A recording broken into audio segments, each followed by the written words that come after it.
नमस्कार, मी छावा 24 या यूट्यूब चॅनलतर्फे बिकन आंबे सर यांच्याशी संवाद साधत आहे।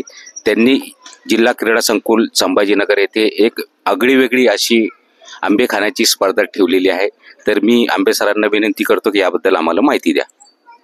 मी बिकन आंबे गेली 25 वर्षापासून 30 वर्षापासून स्केटिंग क्षेत्रात मी काम करत आहोत।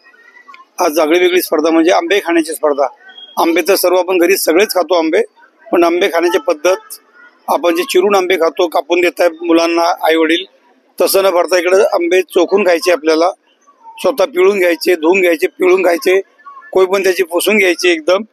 तर आम्ही सगळ्यांना प्राइज देणार आहोत, ट्रॉफी मेडल वगैरे आम्ही सगळं ठेवलेलं आहे। याचं शीर्षक आम्ही त्या नाव दिले, माझं आडनाव आंबे, आंबेने भरविल्या राज्यस्तरीय आंबे खाण्याच्या स्पर्धा। आंबे पिळून खाणे, चोखून खाणे, आंब्याची काय कोय स्वच्छ झाली पाहिजे। आंबे चांगल्या कंपनीचे आम्ही आंबे आणलेले आहेत। सहभागी सर्व स्पर्धकांना आम्ही मेडल, ट्रॉफी सर्वांना आम्ही देणार आहोत। असा आगळा वेगळा प्रोग्राम आहे। गेल्या लॉकडाऊनच्या अगोदर आम्ही या स्पर्धा घेतल्या होत्या, खूप एन्जॉय झाला, खूप मजा झाली होती। तशीच आज सुद्धा अशी मजा होईल। धन्यवाद। चालेल, धन्यवाद आंबे सर, आपण विस्तृत अशी माहिती दिल्याबद्दल। आता थोड्याच वेळात आंबे खाण्याची स्पर्धा सुरू होईल, त्यावेळेस परत आपण येऊ। ठीक आहे।